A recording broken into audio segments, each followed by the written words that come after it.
Good afternoon everybody, great to see you. Thank you for being here at relatively short notice. Well.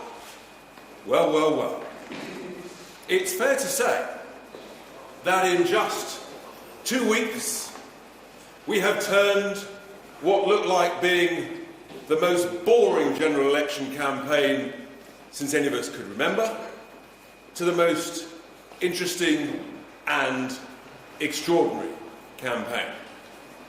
2 weeks ago, everyone was writing Reform UK off, thought the big squeeze would be happening. But actually, we were talking about what millions and millions of people up and down the country wanted to talk about. And that's the population increase, that's why we're getting poorer, it's about immigration. That's what ordinary folk want to talk about. But of course, the main parties didn't want to talk about that. And in that first week of the campaign, we held in the polls, as everyone thought we would disappear downwards.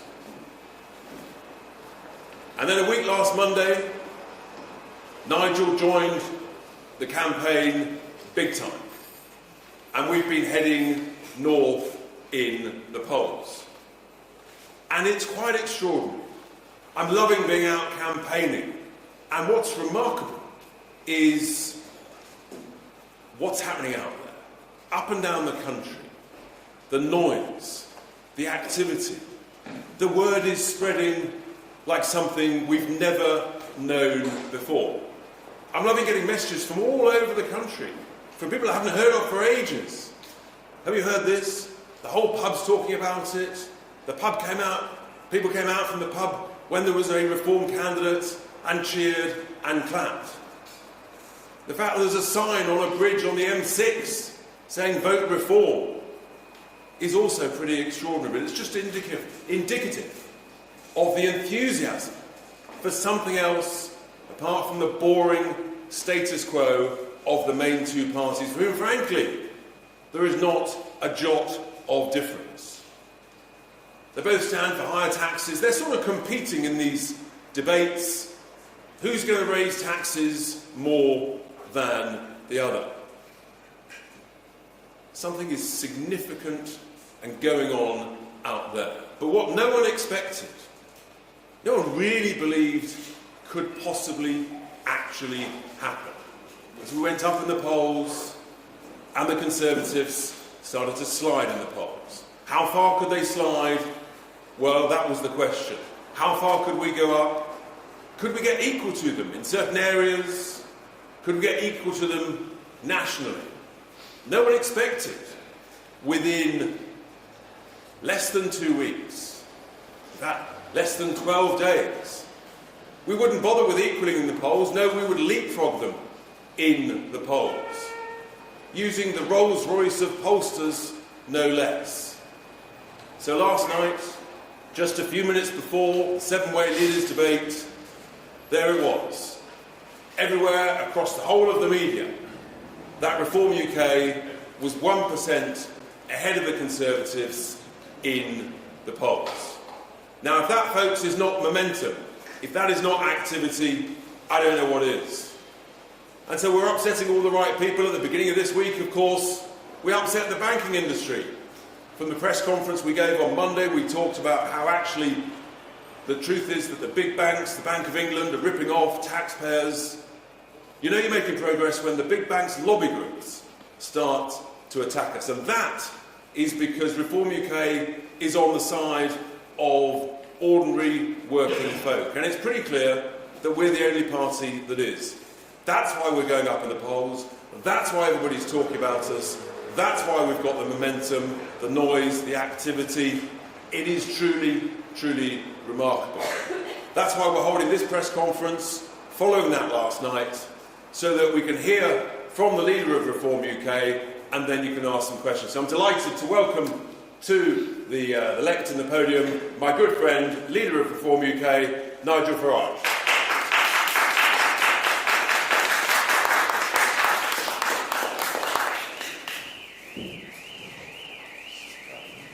Well, good morning, everybody.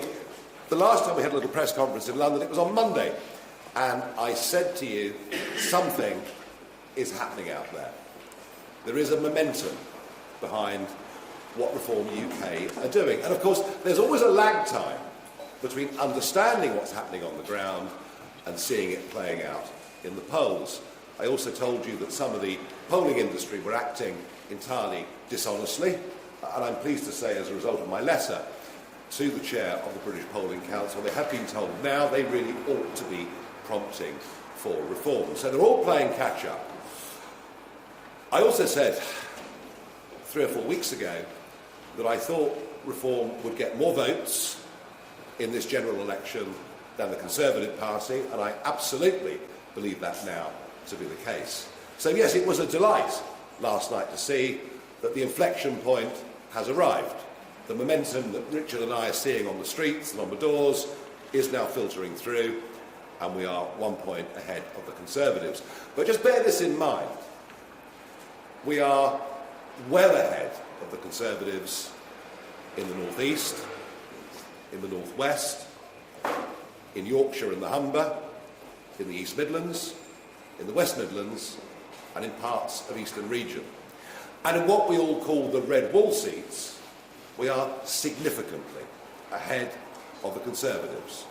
And so I think Penny Mordaunt was a little bit shocked last night on the ITV debate. I don't think she had a very good evening, really, all round, because they're still pumping out the same line, that if you vote for Reform, you will get Labour.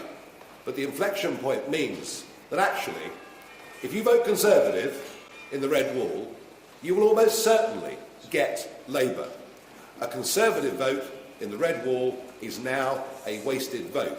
We are the challengers to Labour. We are now the real opposition. And this needs to be reflected. As I said, it's beginning to be reflected by the polling industry, but it needs to be reflected with the broadcasters as well, because Ofcom, on the guidance they've given to broadcasters, say that really the most important of all the factors is the performance in the last 2 general elections. We haven't stood in the last 2 general elections. It's as if everything about our politics is designed to stop new boys and girls coming in and to keep everything the same. At the moment, broadcasters are giving our party 8% of their coverage, which clearly is nowhere near in line with where we actually are. But there's something else I want to ask for today. The BBC will be having a leaders' debate, a 4-way leaders' debate with the leader of the Liberal Democrats, the Conservatives, Labour and the SNP, and that takes place next week. And I think we can demand of right now that the BBC put us into that debate. I would also very much like to do a debate head-to-head with Keir Starmer. And the reason is very simple. We think that this should be the immigration election, because whether we're talking about rents, whether we're talking about housing availability, whether we're talking about access to GP services, whether we're talking about pressure on infrastructure, there is no aspect of our national life that is not touched by the massive population crisis this country now faces, directly as a result of immigration policies that were started by Labour but accelerated by this Conservative government. And I thought it was very interesting to see the Labour manifesto, where Keir Starmer lays out his 6 priorities for the country. And not one of those 6 was mass migration into Britain. So we're very much of the view that nothing will change under Labour. Who knows? It may even get a little bit worse. I would love, as I'm now the leader of the opposition, I would now love... Well, I thought that was fairly obvious to everybody. I would love to do a head-to-head with Keir Starmer to ask him why. Why, if you're going out looking for the working people of Britain to vote for you, have you not put this in your top 6 priorities? What is for certain, people are beginning to realise this, is the election is over. Labour have won. It's merely a debate about the size of their majority, but perhaps more importantly, who is going to be the opposition voice to Labour in the House of Commons and in the country? Well, you may say to me, perhaps it'll be Sir Ed Davey when he's not falling off logs or on kiddie slides or whatever he may be doing. But Ed Davey can't provide real opposition to a Labour government about which we know in terms of policy really precious little, because Ed Davey agrees with the Labour Party on most substantive issues. And it isn't going to be Rishi Sunak leading the opposition. I mean, he'll probably be in California anyway. And the Conservatives will choose someone, and they probably won't last very long. And they can't provide opposition because they are hopelessly split down the middle on policy. In fact, they've spent more of the last 4 years fighting each other than they have fighting for the interests of the country. And I'm putting it to you that I believe I can be that voice of opposition. I'm pretty clear and consistent in what I stand up for. I'm not afraid of a fight. I don't bow to Twitter pressure or the mob on the streets.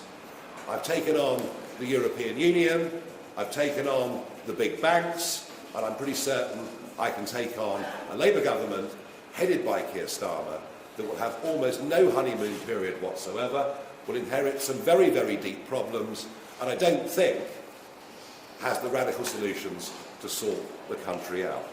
So my message to the country is thank you, but come on, join the revolt.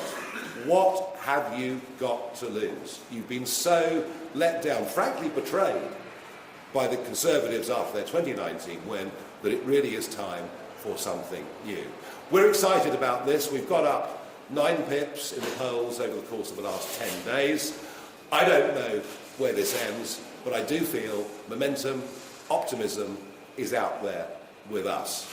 Thank you very much indeed.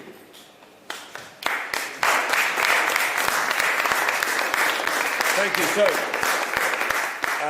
that's the formal bit. Then we'll take some questions from the media. I think Chris just beat the two Chris's. Chris Hope just beat the Chris Mason in that race. Chris Hope. Can I just ask, when you ask a question, maybe you want to stand up because camera type thing. Christopher Hope, GB News. Nigel Farage, we've been here before in 2015. You get all these votes piled up and one MP in 2015. What will change this time? And if you get maybe 4 MPs, as David Bull told GB News last night, and you're in second place, and the Tories are in third place, and they get 80 or 100 MPs, what does that say about our electoral system? Well, first things first, Chris.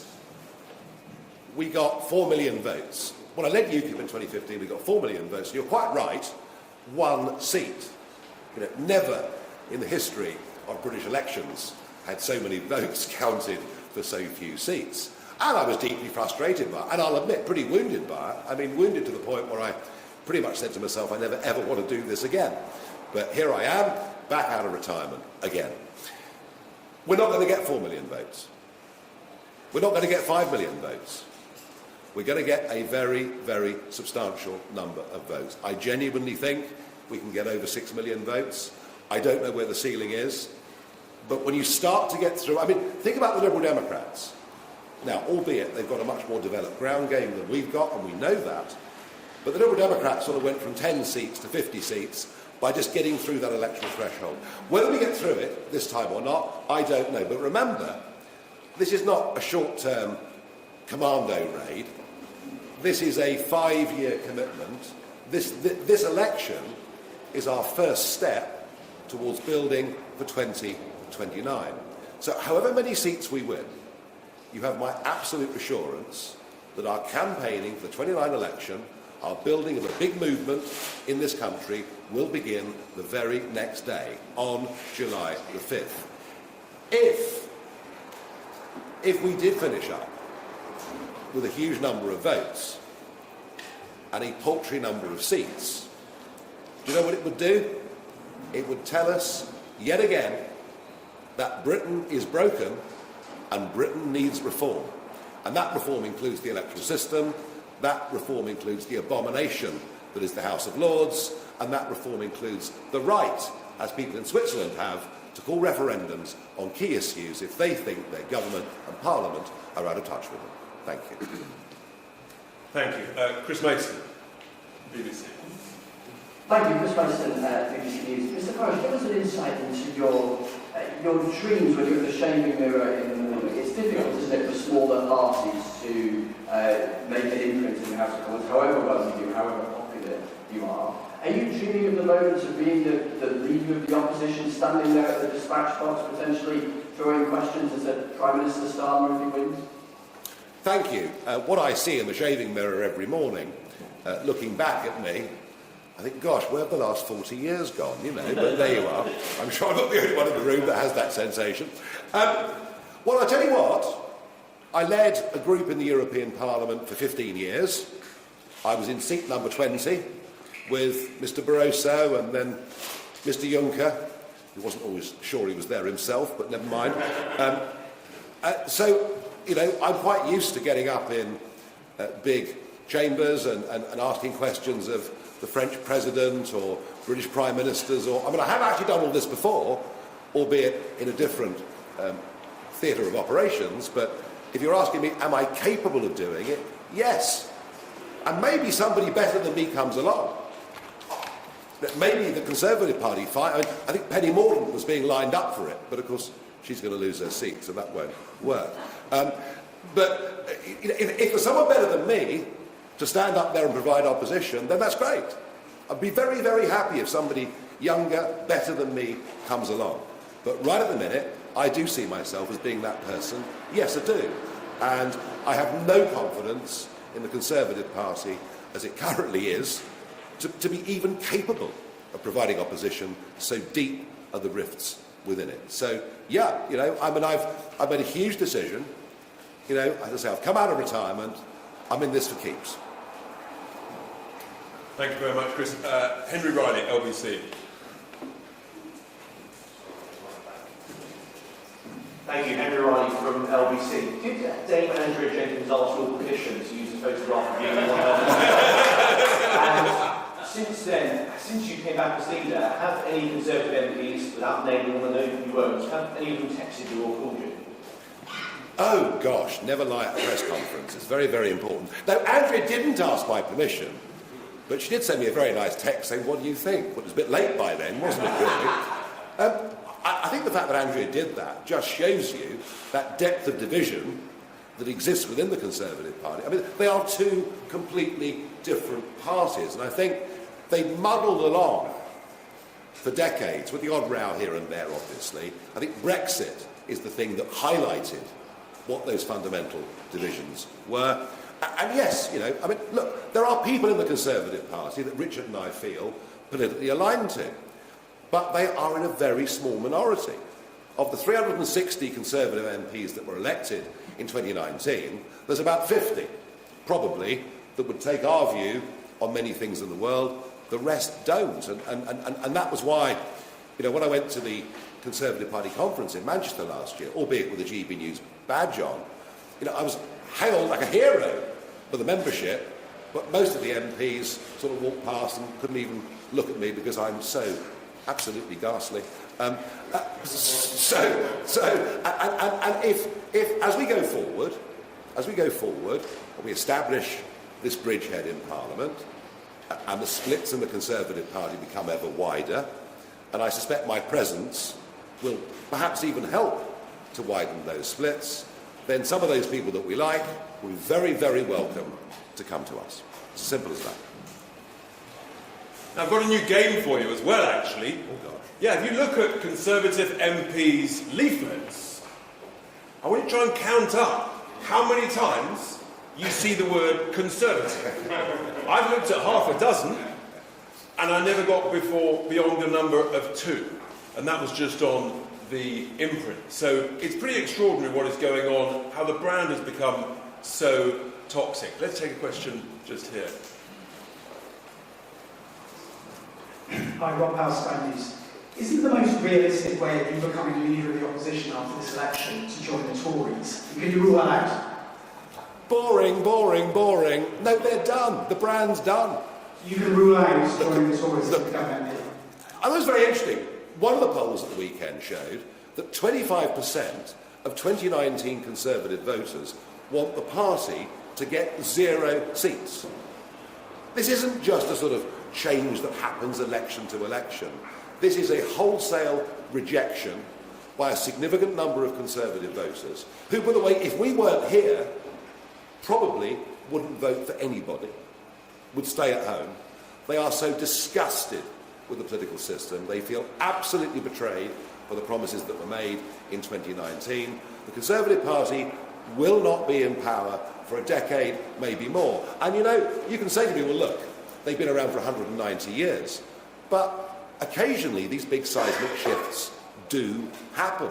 It happened in Britain in the 1920s. It happened in Canada in the early 1990s. I think this may well be one of those big 50 or 100-year events that happens, even under first past the post politics. I mean, if we were in PR, we'd be talking a very, very different game. So no, the brand's broken. It's gone. It's done. Just on the right there, yes.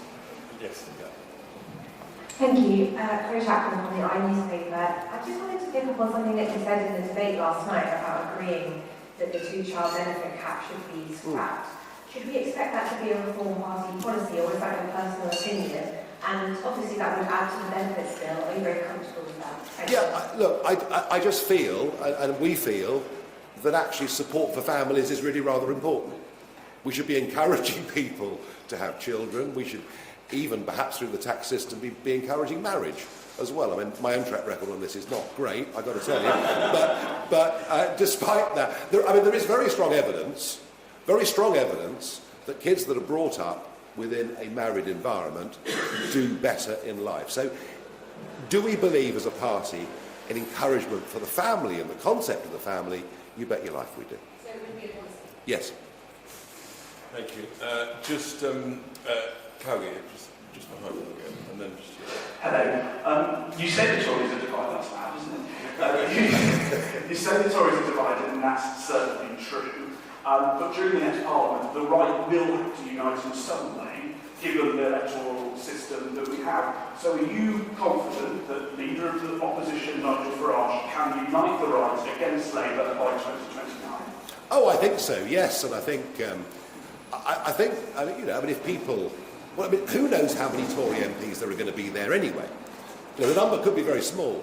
And of course, the other problem they've got, and you see this in the polls in the last week, is the Liberal Democrats are on the rise, and that reflects tactical voting that is going on certainly in central southern and southwestern England. So who's to say how many MPs the Conservatives are even going to have? But look, if the Damien Green and Jeremy Hunt wing want to go and join the Liberal Democrats, I'd have thought they'd be very, very at home there, frankly. Just your right, yes, gentlemen, just to Chris's left. There we are. Yeah. Hi. Hi, Mr. Farage. Emilio from Politico. The Conservatives are obviously trying to make this election about tax in terms of their dividing line with Labour. They're shouting about the fact that under Labour's plans, the tax burden as a percentage of GDP would rise to 37.4%. But they're quieter about the fact that under the Conservative plans, it would rise to 36.8%, less than a percentage different. Do you think that that is a Conservative-style tax plan? And I know you're launching your manifesto on Monday, or your contract on Monday. Yeah. Could you give us an idea, at least, of where that kind of number you want it to be if it was a reform tax plan? I mean, look, this argument that's going on over tax, I've been in two of these debates with Angela Rayner and Penny Mordaunt. You're going to put taxes up. No, you're going to put taxes up more. I mean, mindless stuff. Quite how the Conservatives have got the front to say we're a low-tax party, having increased the tax burden to the highest level it's been since 1948, is completely and utterly beyond me. The answer is they're both going to put taxes up because they're going to freeze the thresholds. And that means dragging in. 40p was top rate from the late 1980s all the way through the Blair years. That was accepted as the top rate of tax. If you earned a lot of money, you paid 40p. And throughout that time, about 1.5 million people paid pretty consistently through that period of time. By the end of 2027, under current plans, 8 million people will be paying 40p tax. And that, to me, illustrates just what's happened just where the tax burden's gone up in Britain. And yeah, we've got a radical plan, very radical plan, to reduce the tax burden so that someone who's a staff nurse should not be paying 40p tax. So we would up that threshold to 70,000, which strikes us as being realistic, as a place where 40p kicks in. But more significantly, what we will be unveiling and explaining fully and talking about on Monday, and you're quite right, it's not a manifesto, because the word association with manifesto is lie, so we're not going to play that game. It'll be our contract, and it'll be what we're going to campaign for in opposition, the arguments that we're going to make in opposition. We're not pretending we're going to be in government, we're not. Not this time, anyway. So the radical plan is to raise the level at which people start paying tax to £20,000 a year. It'll be a mass simplification of the tax system. It will take many, many pensioners who, if they've got small private incomes, are now being dragged into the tax system, out of the tax system. It'll take a total of 7 million people completely out of tax. It'll mean fewer civil servants, isn't that good? But it'll also, more significantly, genuinely give those on benefits the incentive to go to work. And I think, sometimes we talk about people on benefits, and perhaps people use slightly pejorative term about those on benefits, when actually many are trapped, completely trapped. They go back to work, they work more than 16 hours, they start to lose in tax what they're gaining, they may as well just stay on benefits. And this is a real way to get people back to work, and if we do that and succeed with that, which we think, understanding human nature, as we believe we do that it will, that means less reliance on unskilled, cheap, foreign labour. Now, I know the big employers will scream and shout because they become addicted to cheap foreign labour. So I think what we've got to say on tax is actually radical and genuinely interesting, and we will outline all of it on Monday. Only yesterday, it really is a very serious issue. I had 2 pensioners yesterday say, you give with the one hand where pensions go up, but all of a sudden it's all gone in tax. And so what's the point? It's a massive, massive issue. ITV. Thanks very much. Harry Horton, ITV News. I'll stand up with the restriction. This is clearly a moment for your campaign. Are you ready to take advantage of this? Do you know where these voters are? Are you able to get your supporters out on polling day? Is your party in a state to capitalise on this moment? It's a very good question. Not really. No, look, we're not as organised and as developed as the Liberal Democrats. They are very, very good at their ground game. They've got a network of councillors they've built up across the country. We're honest with you. We admit we're not in that position. So the way that we do it, and it's back really to Chris Hope's question right at the very beginning, the only way we can do this is we have to get the total number of votes well up over that 6 million figure, and if we do that, we will start to break through and win seats. So is there a ground game for us? Yes. Are people now coming forward enthusiastically to help us? Yes. Are people coming forwards and giving us 25 quid or more to join the party or support the party? Yes. Money is flowing in through the door, support and help is coming in. Look, I'd have loved 6 months of this. I'd have loved 6 months of this. We haven't got 6 months, we've got 3 more weeks. We're making the best of what we can, but I do think there's a very, very big gap in the electoral market out there. If none of the above was on the voting paper, quite a lot of people would have been tempted by that. I also think what we'll do is we'll bring people out to vote who the other parties can't reach anyway, because they will have been non-voters before, and a significant chunk of our vote already are people who otherwise would not vote. So look, are we fully in a position to capitalise from this? No. But are we doing our best as we go? Yes. And if we can win that really big mass audience, then I think we'll surprise even ourselves with how many seats we can win. Look, it's an if. Of course it is. Everything in an election is. But I do think momentum and trend is with us. It's actually one of the saddest things you hear on the doors where people say, it's not worth it, it won't make a difference. This time round, actually, I think there is a sense of belief that it can make a difference, that it's a journey. It just feels very, very different to before. Yes, gentleman just there. Thank you very much. Jochen Wittmann, German Newsweekly, Die Zeit. Mr. Farage, if you would allow a question from the German perspective.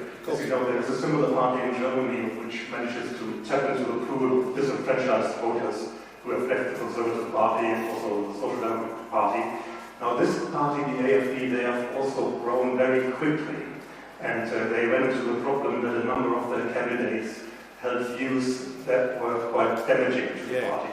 So, how do you want to prevent running into a similar problem? No, it's a good question. I mean, the AfD, I knew the founders of the AfD and I saw them in the European Parliament. And of course, it was actually founded by academics who were really worried about Germany's place in the euro. And that was the main thing that had got the party going. Yeah, look, they've had some real run-ins in the AfD, not at grassroots level, but at quite senior elected level, out in, as you know better than me, out in some of the Länder.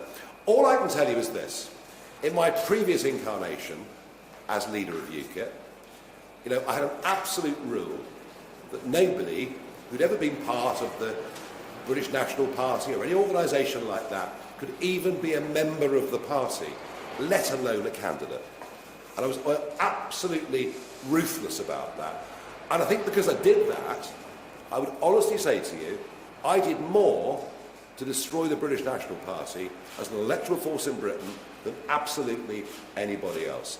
And the same thing applies this time. And of course, because it's been a very rapidly called election, and because 450 of our candidates have never stood before, they're not sophisticated politicos, they will have liked things on Facebook with links to somebody else. It doesn't make them extreme right or far right. I don't want support from people like that. I've never had the support and worked with people like that. I never will support people like that. I'm as acutely aware of the problem. We are in a better place with all of that than the AfD. Of that I have no doubt. And yes, of course, we're going to have our problems with candidates, as every party is, with a very, very rushed election. But it's funny, really, even though there are 651 seats up for grabs in the Commons, in most of the United Kingdom, there are really only 3 names people are going to vote for. They're going to vote for Sunak, Starmer or Farage, and that's the reality. Hi, Sophie Huskisson from the Daily Mirror. So lots of people obviously got to see you again on I Am Celebrity last year. Lots of me, yeah. Your former campmate, Fred Sirius, has said that after spending 3 weeks with you in the jungle, he doesn't think that you have a vision and he thinks that you just rant. What's your response to that? Jolly good, Fred. Happy birthday. Just at the front here, yes. Thank you very much, Tom Godfrey from the Sun newspaper. I want to ask you a question that's been put to you in Dover and a question that's been put to you in Clacton, and both times you sort of batted it away rather speculatively. But now, as you say, the inflection point has happened. It might be one you're slightly more happy to answer. And that is, how many seats do you think you can get, or how many seats are you targeting? And if you won't give us a straight number, if the ballot box gods came down from the sky on July 4 and said, Nigel Farage, you could win in Clacton on seat, but that is it, there is one Reform MP in Parliament. Is that a deal you would take, or would you charge your arm with the electorate? Oh no, if you gave me a chance now to say, would I take Clacton and nothing else, I'd say no, absolutely not. We will win many more seats than Clacton. How many? Well, perhaps I can be more specific now than I've been before with you. I've literally got no idea. I don't know. I haven't got a clue. What's your target? I haven't got a target. I'm travelling optimistically, doing the best I can, building what's going to become a very, very big mass movement over the course of the next 5 years. Just you watch.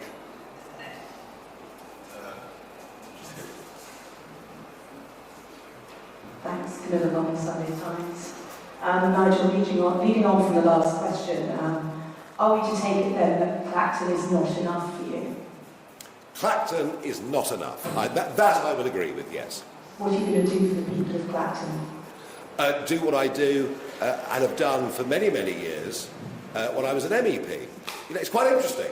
If I write a letter to banks or authorities or people with whom constituents have problems, they generally jump up and start to do things. So I do think I could be a champion for local people who've got problems with, they might be running their own business or whatever it is, and I can do that for them. But, something? Clacton is at the end of the line. It's the terminus. It can be easily forgotten.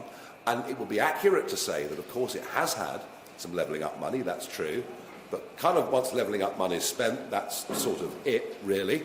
You get a few pretty new buildings or whatever it may be. What I would hope to do, can't promise, what I'd hope to do as a national figure is attract some genuine business investment into the constituency. There are parts of that constituency that are genuinely really pretty hard up. You know, cost of living crisis, energy bills, things like that. It's very, very real indeed. And yet, there are 2 or 3 world-class engineering firms operating from within that constituency. If I can help showcase that and get more investment for them, I will have done my job as their representative. As I say, it would be foolish of me to guarantee I can do it, but I will damn well try.